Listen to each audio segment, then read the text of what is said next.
आप समझ लें, कोई आपकी बात पे तनकीद करे और आपको चुभे तो समझें कि आप जीरो है, कुछ नहीं। सिंपल सी बात। जिस दिन तनकीद चुभना बंद कर दे समझे खैर हो गई। ये एक पैमाना दे दिया। आदमी को तनकीद करे आप पर और वो बुरा फील करे, समझे शर गालिब है नफ्स में।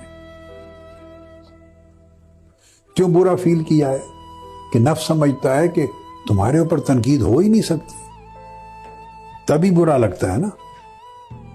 अगर नफ्स आपको ये रियलाइज करवाए कि तनकीद जायज है, आप पर तनकीद जायज है, हो सकती है, सही भी हो सकती है और गलत भी हो सकती है, नाकिद तनकीद कर सकता है। अगर नफ्स ये रियलाइज कराए तो आपको बुरा क्यों लगे?